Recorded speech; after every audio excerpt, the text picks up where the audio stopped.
Hello, hello, hello. You are listening to Chasms of the Mind with Chas Bruns and Cat Gould. Today's guest is Orson Horchler, also known as Pigeon or Attila Mendez. The man goes by many names. He has many talents as well. By day, he owns and operates Bondeko Carpentry out of Portland, Maine. At night, he uses the same name, Bondeko, for his band. He also makes art. He's just a Renaissance man all around. Enjoy. Hello. Well, who's there? Look, it's Chas. It's And- me. Kat, hey, how are you, man? Hi, Kat. Nice Nice to to meet you. meet you virtually. Today Yeah. we have the great pleasure of speaking to the sexy, intelligent, strong, and at least one arm, brilliant Orson Horchler. How are you, good sir? I'm good. How are you? Good to Good. see you again. Yeah. Yeah, it's been a long time. I think the last time I saw you, I was walking in the street in Portland with John Gillis in front of, what's that place that sells the quail eggs? The quill eggs. Oh, yeah, Do you know yeah. what I'm talking about? By I don't me think either of us Sam, were eating there, but we were walking by. Did you Yeah, eat the quail eggs or did you take them home and try to incubate them and hatch them? No, People no. do that. Listen, I love the quail eggs, but I don't Oh, think they yeah. were open. It might have been right when coronavirus started or something, but they weren't open, so we didn't get any quail eggs. I think No, we were just we walking by went each other. to King of the Roll, no? Was that the last time you saw me? I don't remember. Yeah. I'm getting old. My memory, it all bleeds together. Okay, so Yeah, you can you're hear us starting good. You to look said. like you're starting to look like a middle-aged country singer. I think I've always looked like a middle-aged country singer. Yeah, true. It's not the worst anyone's ever said about I you, was Chas. I was like 4 years old, and they're like, "Why is that middle-aged country singer in here? Come on." Look at his cheeks. That's a middle-aged country singer. I'm a real boy. So listen, obviously you and I know each other, but Yeah. Kat does not. So why don't you? I kind of wanted you. I know you were born in Paris, right, or France in general, but was it Paris or outside Paris? No, I was born in the U.S. You were? But was I thought born you in the lived in US. Paris. You were 18. Yeah, I moved to France when I was a toddler. Oh, okay. So I more or less grew up French. Nobody's perfect, you know. And yeah, so my dad was Hungarian refugee to the U.S. and my mom Yep. was visiting, and they that's how they met and hooked up and had a family, and then yeah, I left and grew up right like an hour away from Paris. So Yep. Now, to me, that seems romantic and amazing. yeah. But you, from what I remember, told me right when you got old enough to leave, you're like, "Screw this! I'm going to the United States." Well, before I even answer that question, I should know what's your policy on swearing? Oh, you can swear. Alright, I'd well, bleep it out fucking later sucked. for YouTube. But It fucking sucked. wait, living in Paris fucking sucked. I don't believe Well, it. I don't believe first that of for a all, second. I didn't live in Paris. Outside of Paris. I lived an hour away from Paris, and in Paris, like Paris itself is very safe and it's beautiful and all this stuff. And everything's beautiful in Paris, perfect except for the people. It's full of French people. Yeah. What are you gonna do, right? So that sucks. People are rude, but Wait, otherwise, do you really think is uh, that stereotype real? Is that the oh Parisians are yeah. rude and You know, grumpy? I know that because if I Because you are one. yeah, first of all, yeah, that's good guys, but but no, This is but going well. seriously, when This is how we when talk to each Americans- other. Yeah, we when- worked when- carpentry together for years, Yeah. so this is normal. Yeah, language. not you, Cat, but Yeah. no, but You tell me but, you like five times a day. uh, okay, so when Americans go to Paris, they'll go there and they'll come back and they'll say, "Oh, France was the whatever, the pastries were nice, but they hate Americans." And I'm always like, well, "Okay, well, break it down for me. What happened?" So they'll say, "Well, I asked this guy, I stopped in the street and said, 'Excuse me, do you know where the Eiffel Tower is?' And he looked me up and down and scuffed and just walked away." Or, I'm like, "Yeah, that's how we treat each other. Like, it doesn't mean they don't like Americans. It's just how we are. Like, They just hate people. It's Yeah. funny too because people always talk about New Yorkers kind of the same way, which is funny because I told Kat that it's my favorite city is Brooklyn. yeah, And me too. it's hers as well, and yours Yeah, too. me too. So that's Yeah. something we all have in common, and we're all artists, musicians, and we all are trying to get back there. So why don't you talk about that a little bit? How you came here, but I think you lived in Ellsworth with your dad for a bit, right? So I don't know Yeah, the order in yeah. which you went to Brooklyn, but So I talk about came. coming from Paris to Brooklyn. I came from a very inner city surrounding. So I know it's not inner city because it's the suburbs, but over there that's how it is. Like all the projects are out in some of the suburbs. So I came from a very inner city surroundings to coming to in France to coming to Ellsworth, Maine. So when I was 18, so I asked my dad for.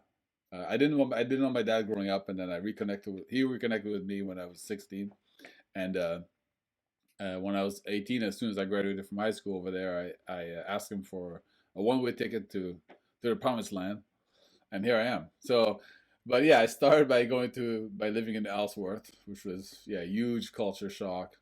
Well, it's not even a culture shock because there was no culture there. Like, there's nothing there. No, it's not true actually.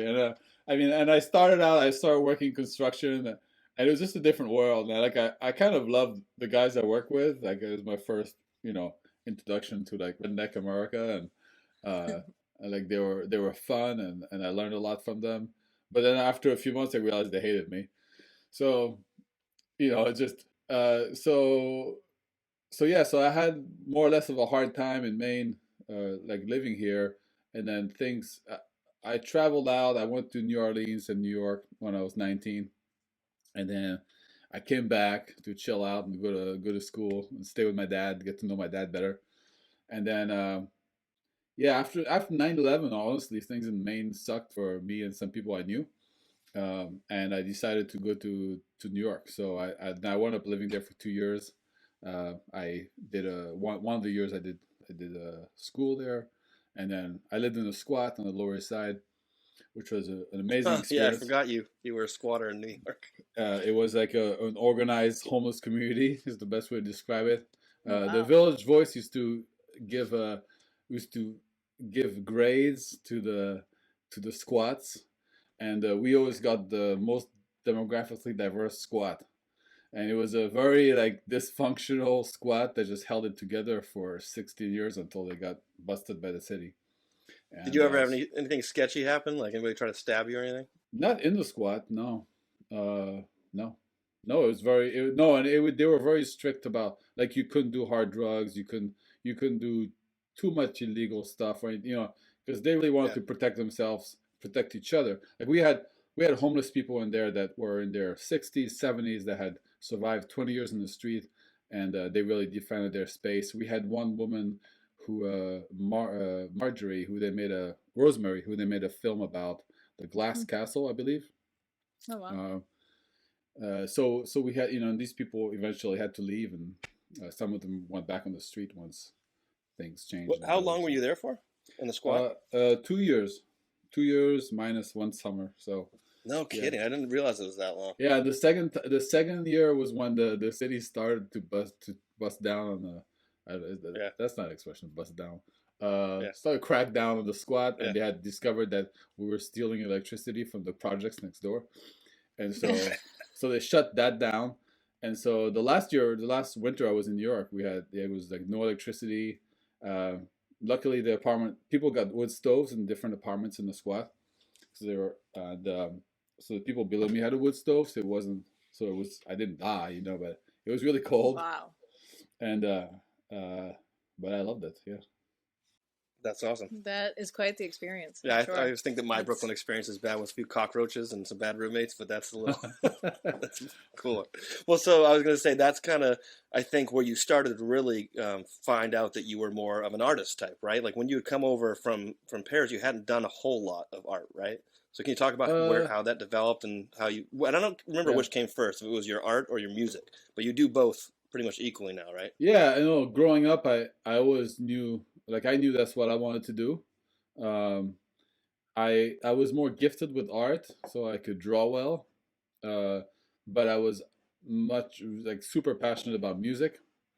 But I did not I wasn't allowed to have a guitar. I wasn't, I just wasn't. It wasn't encouraged at all in my household. So with my mom. Yeah.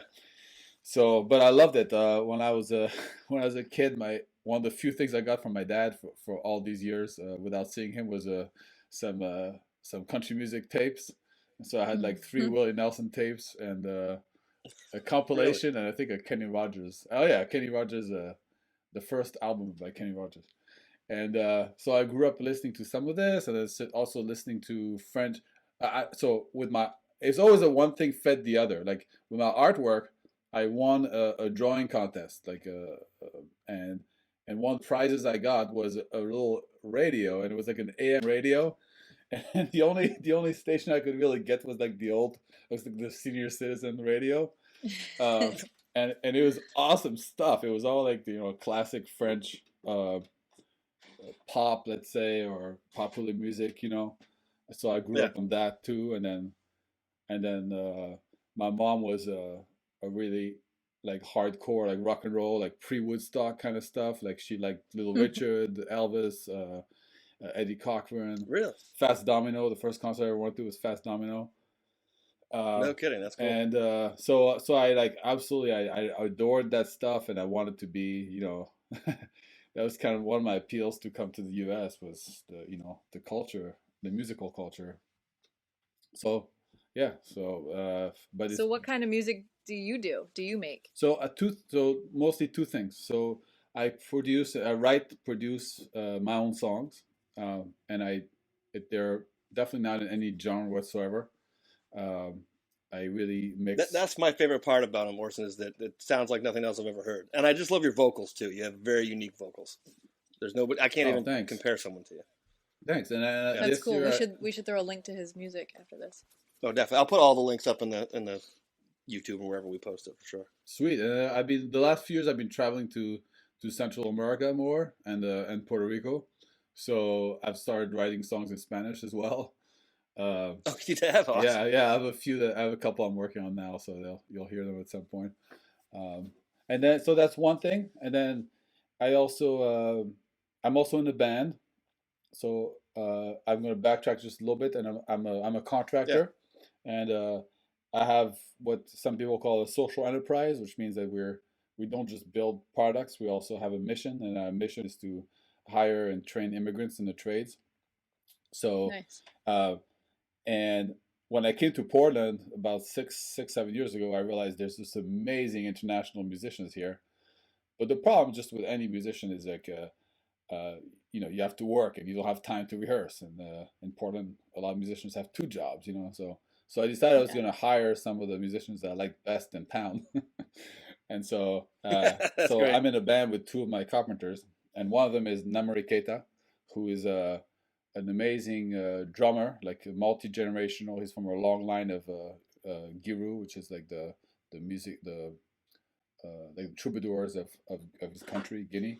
And he has a career of his own. He travels all over the world teaching, and then I also play with an Albanian folklorist. So it's a guy who collected folk music during communist Albania, when Albania was communist.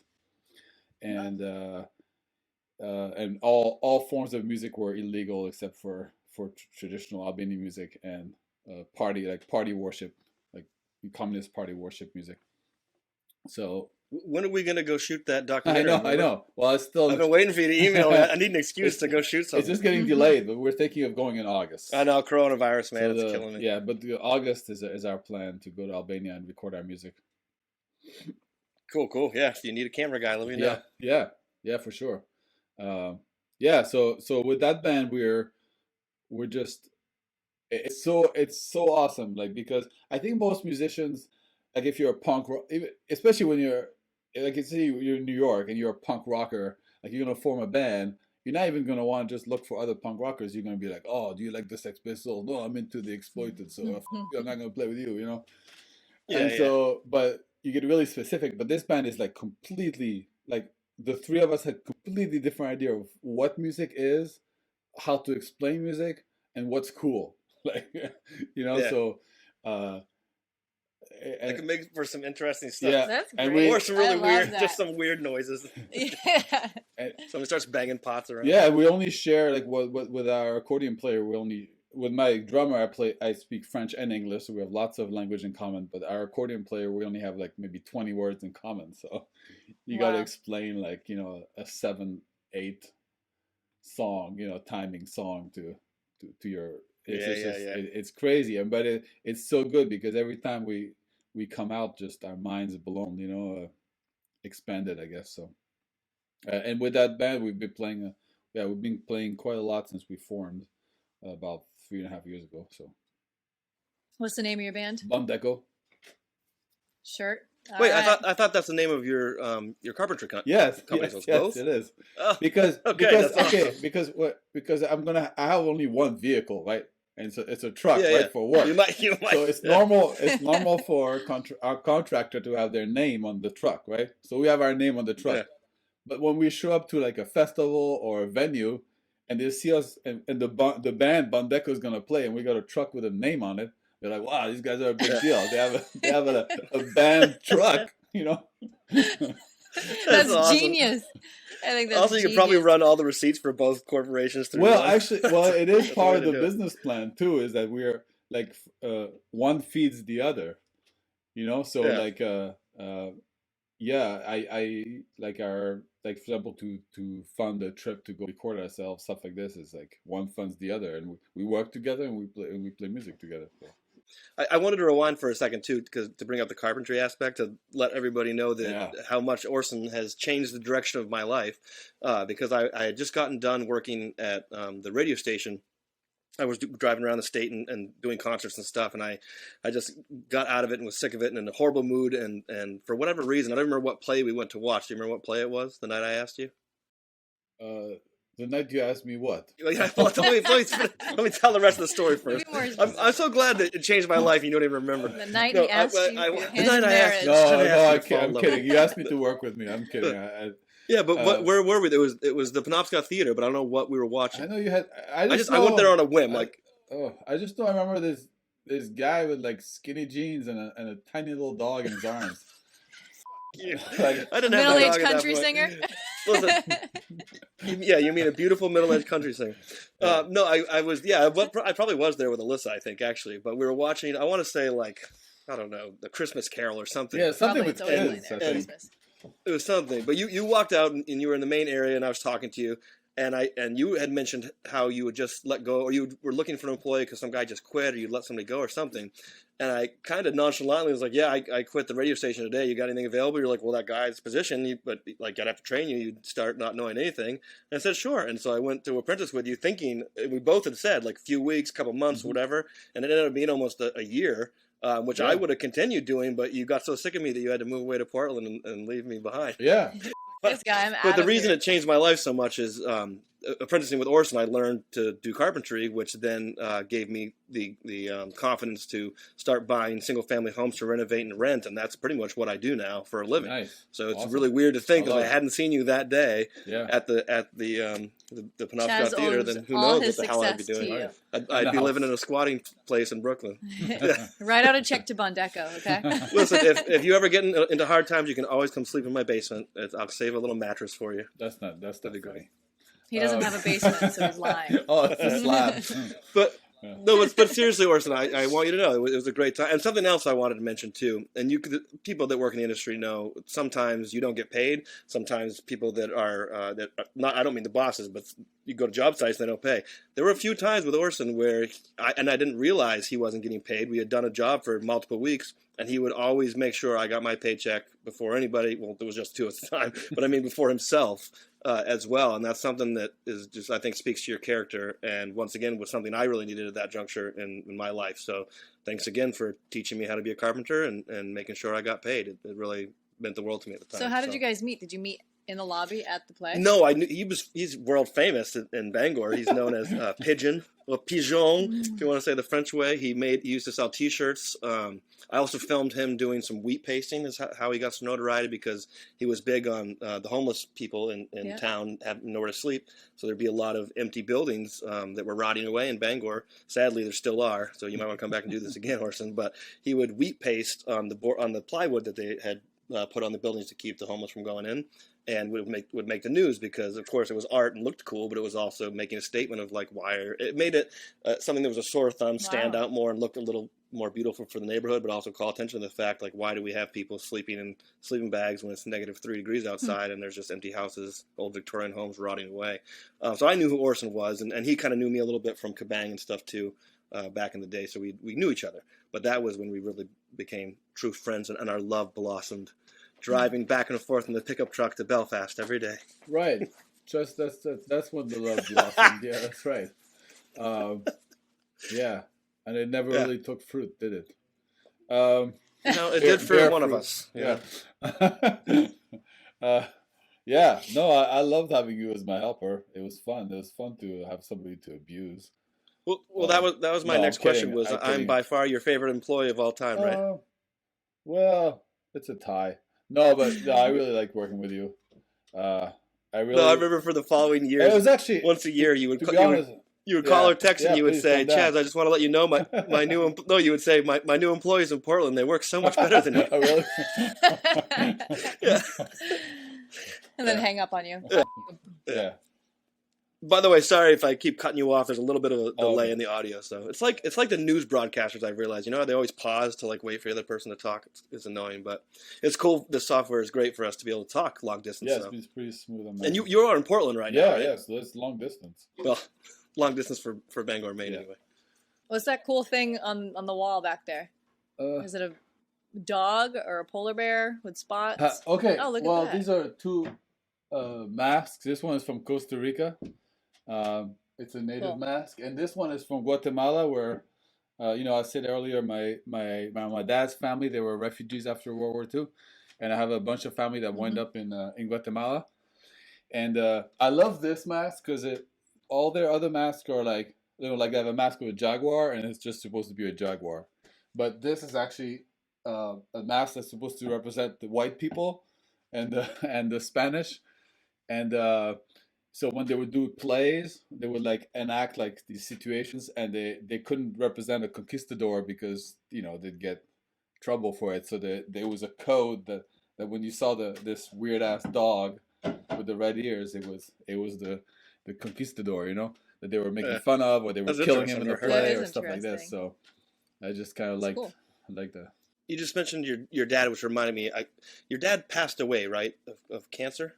No, he had cancer for 11 years, and then he died in a car crash. Oh God! I'm so sorry to hear that. That's terrible. At the same place where he would always give me shit for like not being careful turning, and then that's how he died.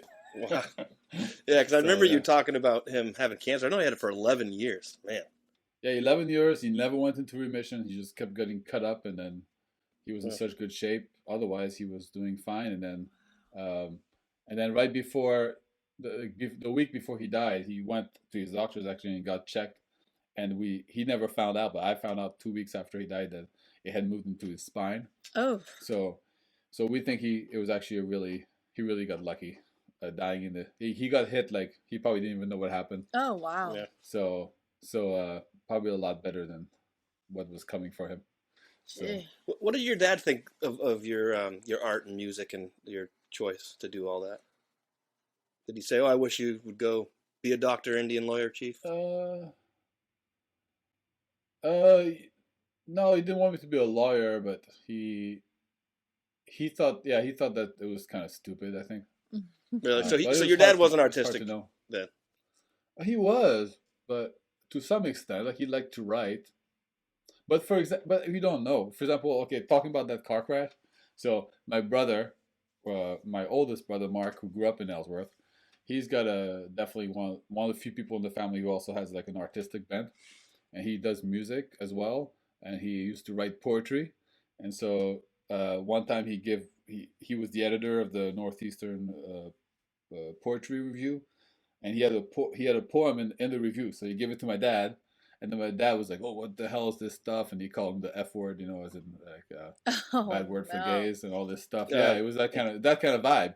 Yeah. But in the meantime, when he died in a car crash, and I saw the scene of the car crash, I found that book. Like he was carrying it around. So I asked his friends. I was like, "Why would my dad have his car?" It's like, "Oh, he used to like bring it to the bagel central there, bagel shop, and tell everybody and show it to everybody, and because he was so proud of his son, Wow. Really? I don't know. So who knows? But yeah. No, it's interesting. Yeah, it's funny. It's funny how that works too, because my dad and I are in a band together now, and he sings and plays guitar. Wow. But awesome. he when we were growing up, he never had picked it up or showed any interest. In fact, he gave me his Martin that he had, and that's how I kind of learned to play because he just never played it. And then once he saw what I was doing with music, he was like, "Wow!" He's like, "Maybe I can do it too." And now he loves it, and he That does. surprises Oh, me wow. because your dad he loves music. Oh, he loves it. It's like He's a musician yeah. through and through. Yeah. You No, know? but what I'm saying is sometimes it takes a moment and a pause of like, oh, wait a minute. Like, this is my son who I created. Obviously, we share genetics, we're similar. So maybe your dad had that moment with your brother or you where he's like, wait a minute, maybe I could write poetry, you know?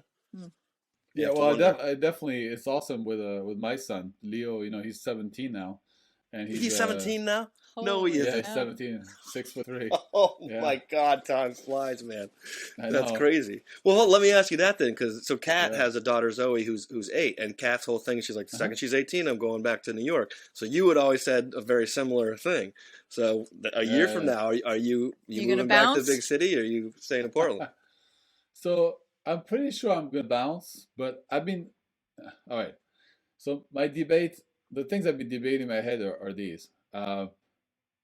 The options are to just leave altogether, um, or the option would be to do something in between, because my carpentry business, it took me like about like 5 years ago, I had a reality check because I was doing all my street art and stuff, and it was going great. It was like spreading all over, and I was doing all this stuff, but it was not enough to pay the rent. And I was like, okay, I gotta stop this and just concentrate on my business. And so it took some years and some really bad times at times, just making mistakes with my business, to get to a place where now we're booking like a year and a half in advance.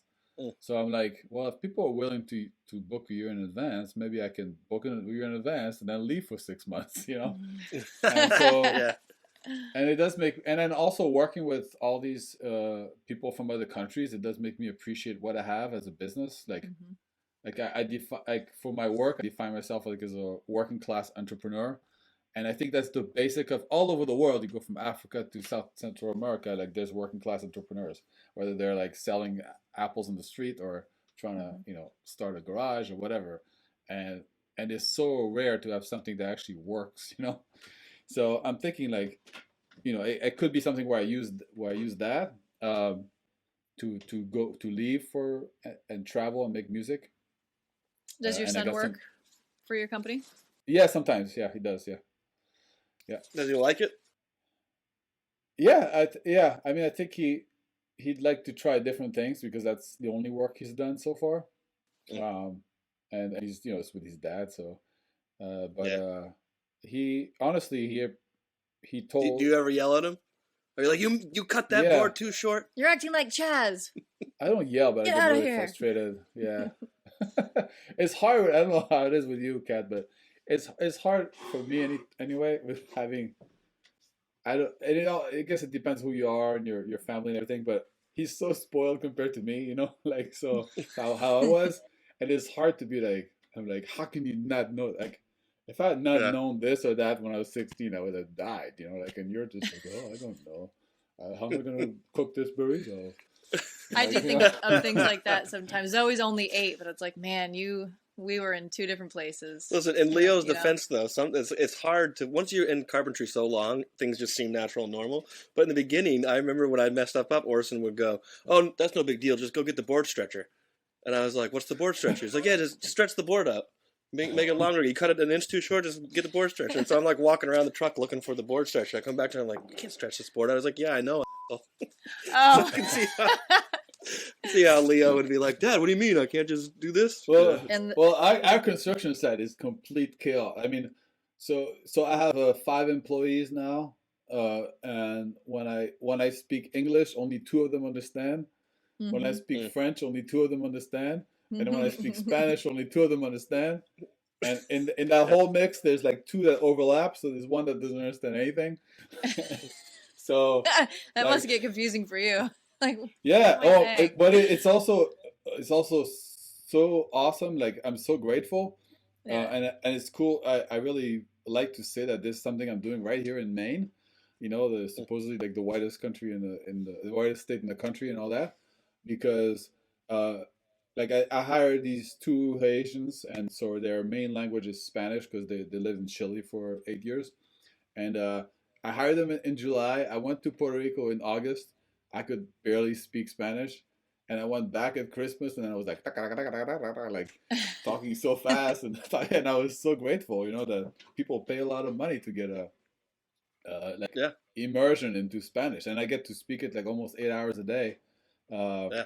like because I've structured the business in that way that that I So, can do so that. let me get this straight. You're hiring your favorite musicians so you can make a band, and you're hiring people that speak the languages you Yeah. want to learn. You've really figured it out. I think. Making out like isn't a it? bandit. Sounds really self-serving, That's a- but yeah. It's a way to do it. Well, it's Oh. it's also a balance because when I hired the Spanish guys, I already had worked with my Albanian guy, so like Yeah. the one who's also my accordion player. He's turning 70 next week, wow. and he's just not learning English, and my English has gotten so much worse because of him because he's dragging us down, like, and so all the times that I would work with them was like, it sucks that I don't want to learn his language because if I cared about learning his language, then I just give up and speak his language. So I was like, I want to get Spanish speakers, but I never really found the Yeah. right mix. And then these guys, the Haitians, I just love their culture and they're super hard workers and a lot of fun. Like we laugh so much all day. So yeah. Well, also, I think a big difference too, in terms of talking about whether you would keep the business going and travel to New York or around the world. When you used to tell me I'm out of here, I'm going to Brooklyn, it's because we were both living in Bangor. So Portland's a little bit better. It's twice the population. There's a little more going on, more restaurants. So are you happy right now in Portland? Is it fun? Yeah. Yes. Yes and no. I mean, it's a Well, small, it's been it's still a coronavirus too small for most city for me, and for me because I like bigger cities. It's still very New England culture. Like I'm still kind of like a fish out of water, uh, and it's become a small town too because I've been here for 6, 7 years, so I know so many people. Uh, but overall, to be like like truth talk is like it was a huge improvement when I moved here from Bangalore. Yeah. And some of it has to do also just with my personal story. Like it was so good to now like at work and my band, I'm surrounded by other people who grew up in different countries and are here as visitors. So it's like it's sort of like what people call a safe space, except it's not safe because we make each other so uncomfortable. But like so I have to have the community here like that is unbelievable.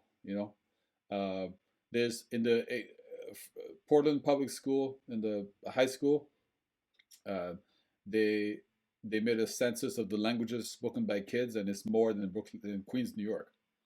Oh wow. Really? That's Yeah, awesome. yeah. That is cool. I mean, if So the so that's population of Maine is going to grow at all, that's kind of the route we need to go at this point is immigrants, because I think what was it? It was 2,000 people. It was right when you moved to Portland. 2,000 people from Bangor dropped in the population, and Portland went up by wow. 2,000. And that's kind of what happens is people keep They moving dip out. out, which I Yeah, don't blame them. People go to college or they do whatever. But I love to see that we were starting to get immigrants in town because, and for instance, just like you're saying, it is an all white community, and there's nothing wrong with that. But it's also nice to get some new restaurants, some new flavors, and new music. All of that comes yeah, with the diversity that it brings. Mm-hmm. yeah. And it's big enough. There's like micro cultures here. Like there's a lot of Congolese. When I first moved here, because we speak French, like I used to go to a lot of their parties and all this stuff, and it's just it's just crazy. Like there's different worlds that live here. Like Mm-hmm. but yeah. If you could hop on a plane right now and go anywhere in the world for 2 months, where would it be? Bangor, Maine. I know Bangor's your first choice, but what's the second choice? Honestly, I'd go back to Puerto Rico right now. Really, you liked it that Yeah, much? I loved it there. I loved it so much. Like I love the What are the culture. women like there, Orson? The audience is dying to know. That I was like, explains it right there. I thought I was gonna I'm get booking a a flight. heart attack. I thought I was gonna get a heart attack like so many times. A hard on or a heart attack? It's You cut out. Yeah, no, yeah. It was So no, it's. I mean, like it's so far, yeah. Like I mean, like I lived in Paris and I lived in New York, and I've never seen yeah, Like Really? the level of attractiveness that I've seen in Puerto Rico. No, never. And I love the culture there, and it's so cool because San Juan is like a real city, like where I stay. Uh, so it's kind of gritty. It's touristy too, Mhm. but and then there's just like this pure natural beauty and beaches and stuff. I love the food. I wonder how long it would take for me to get sick of it, but Yeah, I've never heard anyone say I went to Puerto Rico and hated it. It's always, I'd actually. hey, I can't wait to go back. I don't know why I haven't gone. It just hasn't been on my list, but yeah, I should think go. you'd love yeah. it. Let me know when you're going back. I'll come along with Yeah, you. you should definitely do it for your series. Travel on the Buck. Oh, What's yeah. it really called? Well, No, I'm kidding. No, Dirt Cheap. We'll shoot an kidding. episode of Yeah. Dirt Cheap with Orson. What do you Yeah. say, Buck Wild? No, Buck, Travel on a buck. Travel on the Buck. Yeah, no, I definitely like that's so that's my third option that I'm playing with is just moving my business to Puerto Rico Oh, no. Cool. because Now, did you do much music down there when you were there, or was it more just? this Vacation time I and hanging didn't. out. I honestly I needed a personal break, like a health break. So, yeah. So I actually barely did any music. It was my plan originally, okay, and then I nothing wrong with realized that. I needed time to be away from people and chill and just work on like more like mental health stuff. So it was a good place to do it. It was so. I went there. I landed on Christmas Eve, and I left the day after New Year's, and I've spent a lot of Christmases on my own.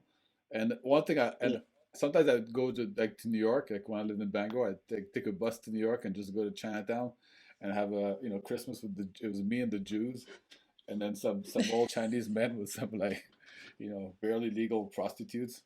And you'd just be in this restaurant. Like that's what Chinatown was like. It was like the only place that's alive in New York.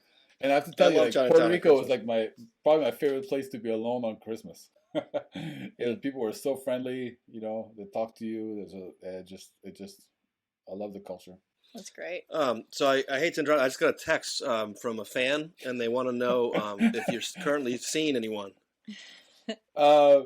Well, the thing is, I was hoping that this professional occasion to talk with you here on this podcast would be a way for me to rekindle contact with you, and and maybe. Are you finally professing your love? Because it's about damn time. No, it would be purely like friends with benefits kind of thing. But if you Even better. Even better, you dog. Yeah. No. So no, you are officially single. Because that's probably what I'm title this video. It'll say Orson Horchler officially single. Well, no, but in all seriousness, now that you are single, I'm down for a Puerto Rico trip. We should do it. Oh, that's what you're asking. The women are. Yeah. If they are as great as you say. Oh, I know one other thing I wanted to ask you because we were talking about your father. So, how does your mom fit into it? When you were living in Paris versus here? Yeah. Yeah. What do you mean? How she feels? But so what is in terms of how does she feel about your art and music? No, she was extremely like yeah. I mean, I think now I'm an adult. I have very little contact with her. She's paranoid schizophrenic, so it's almost impossible to have contact with her. And she was very abusive to most of us, but more one of my brothers than me. And so I don't feel any duty to have contact with somebody that difficult. So I don't really know a whole lot what she thinks.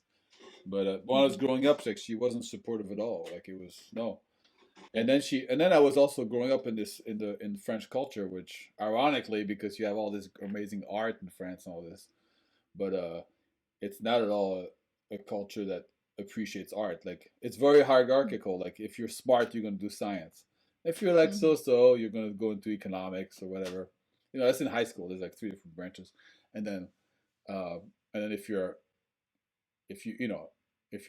dumb, like you're gonna do a working class job, or if you're dumb and your parents have money, then you're gonna go into art. So so like she had the backing of the culture. Like when I was growing up, and so yeah, so I was definitely not encouraged at all by her to do any of that. Yeah, I mean, I really wanted a guitar. Like I was like 7 years old. I knew what I wanted to do, and and so she wouldn't let me. So I would I would try to make guitars out of Kleenex boxes and rubber bands, No. and they sound like shit. Mm. Well, no, not really. It sounded like a sitar kind of. Yeah. Ding, ding, ding, Mhm. ding, ding.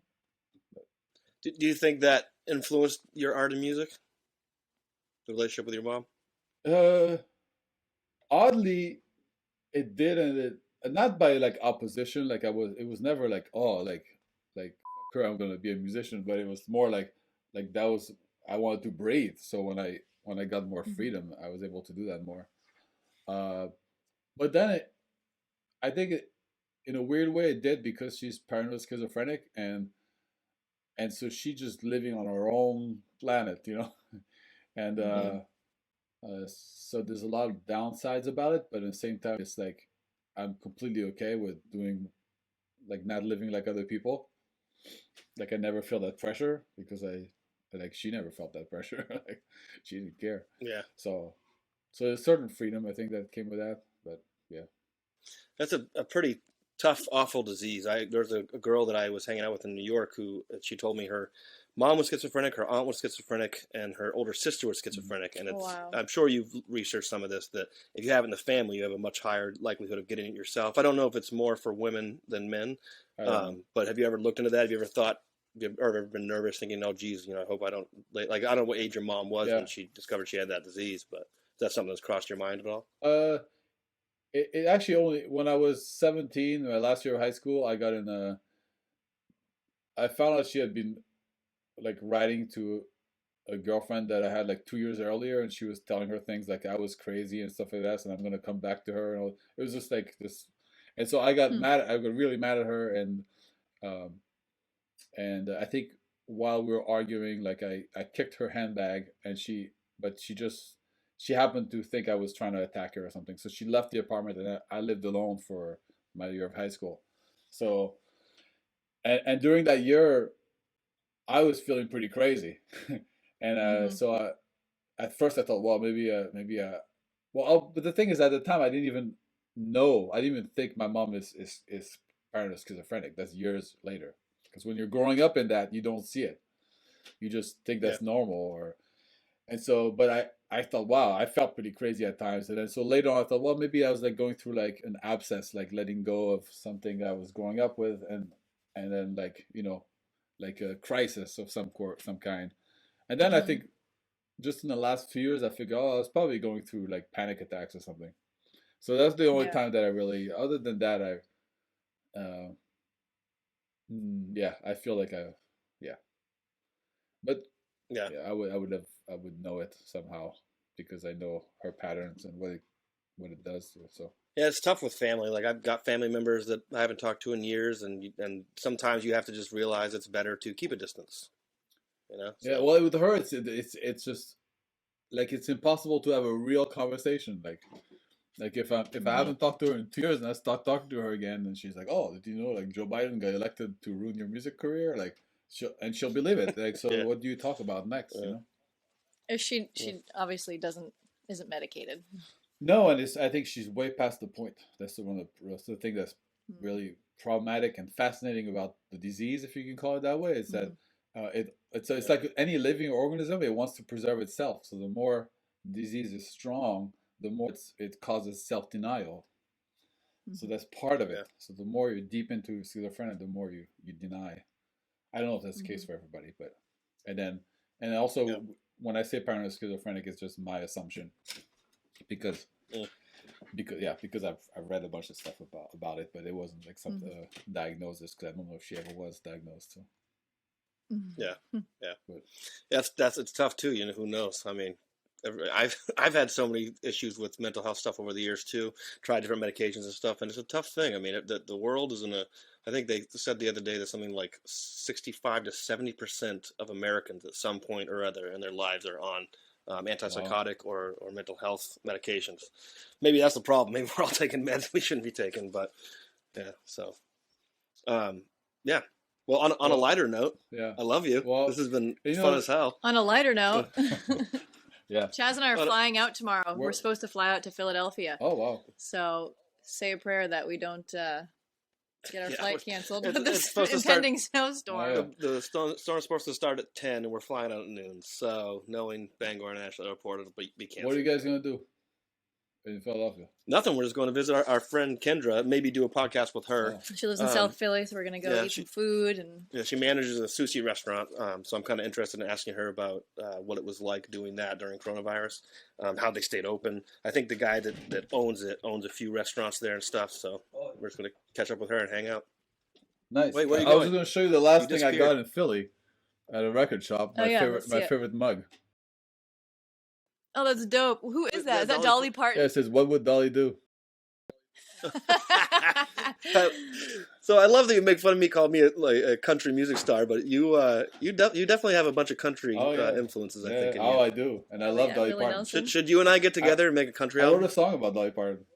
Yeah. Really? Yeah, well, Have you played that for me? I don't remember I that. don't think so. No, I didn't want him to make fun I don't of think me. I've heard it. Come Come on. No, it's the title of the song is "I Never Thought I'd Make It Until I Heard Dolly Parton sing Little Sparrow." Oh wow. It's the full title. Yeah, and it's a true That's story. awesome. It's a true story. Good song to sing in the shower. I love it. Did you have any questions for me since you've missed me all these years? Yeah. Who cuts your hair? Are you making fun of his hair? I love it. Orson, I got it cut today. Okay. Oh, At I'll let you guess where I Alright, got well, it cut. I'll be right back. My cat is meowing. She needs to come in. Okay, it might be a little long at top. J's Urban Cuts. No, you know what? I went to Supercuts. Oh, But they do a fine job. look at mine. I'm cheap. I did it myself. Orson, I have it. Oh, you did it yourself? That looks pretty good, actually. That's the thing. For years, I cut it myself. I'd say for nearly probably a decade, maybe 12 years of my life, I would cut my own hair. But what it comes down to is you can pay, I think it's like $4 extra at Supercuts, and they'll give you a head massage with their fingernails, and it's just, it's orgasmic. So I can't not do it. I'm addicted now. I cut my own hair once and gave myself bangs that were about this long. What? And I was like 7. Wow. Oh, okay, you were 7. It was What's not your good. hair? Yeah. So, Orson, so you're saying my hair looks bad right No, now? I didn't think say it looks that. okay right now. No, it's just. You know, I'm gonna have It's a serious fan I'm gonna have question. a- He Yeah. giggled when he asked, so he Look thinks at- your hair look looks at black. mine. It's I'm gonna have a terrible. complex now. I'm kidding. It's yeah. No. Kat, do you have long hair? I can't think because you have a hat on. I do. I have shoulder length Oh, hair, nice. but it's back because I have my hat She on. refuses to take her hat off because she I has don't. hat hair. She doesn't Yeah. want it. She's working a new job where they won't let her wear a hat, and she hates it. Oh. Like, I come in to visit her and give her coffee, I have to be very and she's like, "How does professional. my hair look?" I'm like, "Looks great." She's become used to wearing hats 24/7. But it's your thing. I don't know. It's your the funny look. thing about hats is like when you get used to wearing them, you feel Yeah. naked when you don't have it on. Yeah. Like Oh, no, I anything, get with it. jewelry, a Yeah. watch, glasses, even Pants. right. Yeah. So my confidence drops like Pants. 20 points when I don't have my hat on. Wow. Yeah. It's You look like- good in a hat, though. Nobody look at me. I just think your hair also looks good natural. So that's all I'm Why, saying. thank you. Yeah. And she's got like 2 strands of gray, and she's like, "I'm going gray." You're not going And gray. Chaz, you should wear. I'm getting gray in my beard now.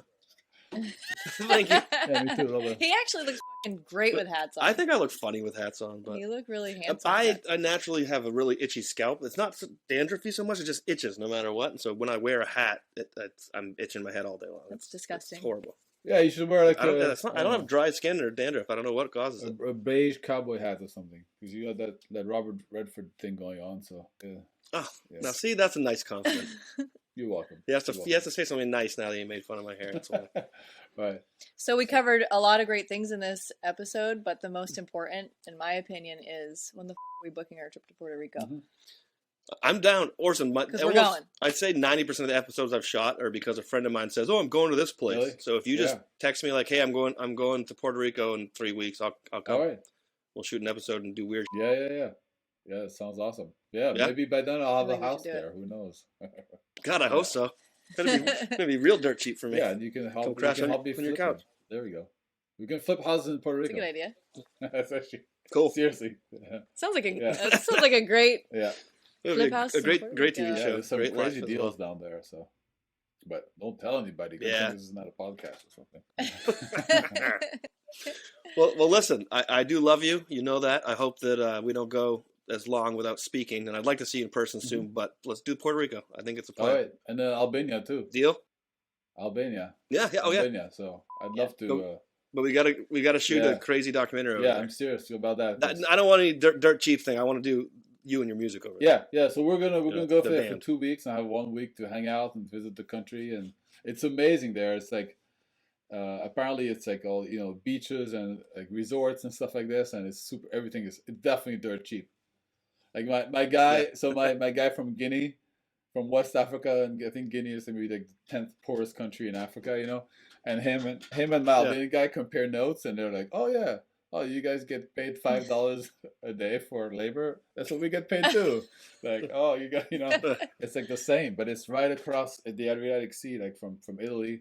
It's like right there, but it's So I think depending what the hell happens, I think it'll be with Putin, we might not be going anywhere over there. Yeah, no, I think that's why I think a documentary would be great too, because it'd be great to show people in Maine like the connections that we have here. Like this is just we're gonna go see the family of somebody who's my worker, my employee in my company in Portland, and it's gonna be something completely different because nobody knows anything about Albania, so. Oh, something else before we hang up with you too, because I know you played a show last Friday, right? Do you have any shows or art installations coming up in the next few weeks that you want to plug? Because I'll try to release this episode on like probably Wednesday of next week. So if there's anything you want to plug, get out there. Sure. Yeah, actually, we're taking part in something that's really awesome, and that we've done a lot with my band Bondeko, and that's the International Open Mic. So that's going to be April 2nd. In at Mayo Street Arts in Portland, and cool. They used to happen every 2-3 months. Now they're a little more further apart because of the pandemic, but they're just amazing events. Like the energy is so good, and you just get to sit there and watch like players from all over the world play for like 2 hours, and there's sometimes like dancing and all kinds of stuff happening, and it's a really, really cool thing to check out. So Mayo Street Arts, April 2nd. That's awesome. Yeah, we should. Yeah, you guys should April go. 2nd. Text me to remind me. We'll come down. Love to see you guys there. Can we crash at your house? Yeah. I got a. Well, you. Cool. Yeah. Kat will have a room for you, and then Chas. So, So. Just give me a mattress in the basement. I'll be good. Yeah. So yeah. It was nice to meet you, man. Meet you too. Yeah. I look forward to talking with you more. Yeah. All right. Bye. Don't worry, it's not over yet. We still have the recap of Orson Horchler. Stay tuned. And we're back. Ta-da! To do the recap of Orson Horchler, the famous, brilliant, amazing Orson. Wouldn't it be cool if we could talk backwards and we'd do our recap? What's that song by Missy Elliott? Oh God, I don't know what you're talking about. It's your Philippi's way, yeah. So that's easy. If somebody gives you a phrase and you memorize it beforehand, then that's doable. But like, I was thinking about that for if you get pulled over and you're drinking and they tell you to do the ABCs backwards. I could not do the ABCs. Oh God, backwards. No! There's no way I could ever do that. No. I don't even like. It would take me a minute to spell my name backwards. And you know why I think they would catch me is because I would say the cop. I'd go, I couldn't even say them backwards if I was sober. And he'd go, oh, so you're not sober? Right. That's probably why they do it. Idiot. Yeah. But yeah, so we were here to recap Orson. I wanted to ask you if I crossed a boundary talking about the schizophrenic thing. He brought it up. No, I know, but me delving deeper into it and then asking if he ever had any personal things. I just, because I know it's tough talking about family in general, especially family that you're estranged from, but then mental illness is such a touchy subject as well. I think it's okay. He did get a little quiet about it, but. Oh yeah, it's a deep thing. Yeah, breaks my heart about his father and his mother. Yeah. I bet he's a really good dad. Yeah, and I wasn't trying to push about it influencing his art, but a lot of times stuff that happens like that does. And his art's all over the place, from relationships to political. I gotta check his shit out. I mean, I'm sure I've seen it, but I'm just. No, it's great. I like the taunting you guys do to each other. It's kind of like a. I know we couldn't do the give and take quite as much because of the stupid delay on here. Yeah, I gotta figure that out. He seems like a wicked cool dude, though. I'd like to hang out with him. Honestly, we should go to Portland more. Hello, why haven't you introduced me to him before? He works a lot. He's very busy, and somebody was asking me the other day if I would go down to Portland anytime soon, and Portland is only 2 hours from Bangor, but I go there only once or twice a year. Yeah, same. I rarely go down. Yet we make trips to Sugarloaf. I know, X amount of times one winter, right? And it's the same distance. Yeah, I don't know. Well, partially is the free like I could stay at my parents' place if we go to Sugarloaf, but Portland I feel bad like asking people, "Oh, can I sleep in true, your because couch?" And then usually working. right now hotels in Portland are $400. Yeah. $400 And for a piece of hotel in and we Portland. we are like, Portland's no Brooklyn, so it, we're not gonna go. Yeah, but it would be fun. I bet Orson could show us some cool house parties. It'd be cool for a weekend. Yeah, that's the thing. He's connected into a different circle of people than we know down there. That's what I love about him. You know, wherever he goes, he finds the cool. Well, I mean, just the people he works with. Exactly, it's that's amazing. What I mean. Yeah. But in general, yeah, I thought that went very well. One thing I didn't ask him, I was curious what he thought France was going to do with all this World War III drama going on, but he kind of made it sound in the beginning like he's really separated himself from Paris. Yeah, that doesn't whole experience. seem to care for those people. Yeah, I think it's because he probably didn't have a very good childhood there, maybe. Yeah, and so he has tainted feelings about it, which is understandable. Yeah. What do you think is going to go on right now? This is just so for context for everyone. Putin invaded last night. Today is what, Thursday night now. So it looks like he's gonna take over Ukraine. I don't know what's gonna happen with Vladimir. It's also Vladimir, right? The president of Ukraine, Vladimir Zelensky. Yeah. As long as he's still alive and within the country, then I don't know what's gonna happen. But I don't think they're looking to fold. I think they're gonna fight back. Yeah. So it's gonna be very, very interesting. I feel bad for the people that are living there, the civilians that have to go through it. Yeah. It's very scary, especially people with children. Ugh. But do you think this is World War III territory? I've always been told that mutual assured destruction is that's the end. We can't have a World War III because of that reason. But now Putin's making it sound like the nuclear option is on the table, and I don't know what that means. My dad asked me the other night. He's like, "Let's say you're Biden, and Putin, for whatever reason, shoots a nuke, the new hypersonic nuke he has at New York. Well, what's your option? To fire ours back, right? But in doing so, yeah, you're going to wipe out Russia, but you also know that the entire world's wiped out, right? And then if America and Russia are doing it, does China join in? It just becomes a smorgasbord of death and destruction. Maybe I'm not a religious guy, but maybe Armageddon is on its way. I have no idea. I just hope it doesn't turn to anything where thousands of people die, and it's just as far as when I looked, whatever happened to fucking world peace, man. Well, you got people. I think part of that. I was talking to my dad about that too. Is that Putin? I think 73 now, and for me, it's like, God, if I was that age, I'd want to be like, I don't know if he has grandkids or not. I know he has two daughters, but it's like I'd want to hang out with my grandkids and he's rich as shit. So it's like I'd want to be on my yacht enjoying myself. That's my problem with it. It's like, what's going through his head? What is his deal? Like, why? I really do think for some reason when he was younger, he took offense that the Soviet Union was taken apart and dismantled, and this is his legacy to reclaim that stuff. Okay, but he looks like an idiot. Yeah, I don't. He looks like the thing. He looks like an idiot to you and I, who are Americans, right? But he doesn't care about the world stage. He cares about Russia and Mother Russia and his legacy. I think, let's say all he does is just reclaim Ukraine and then is assassinated next week. He'll be okay with that because he just wants to rebuild what he feels was taken. Which, once again, is, to each their own. But if I was Putin and I was this Russian oligarch, I think he's probably like one of the top 10 richest people on planet Earth personally. I would be on my mega yacht, like high-fiving Bezos and doing backflips with models.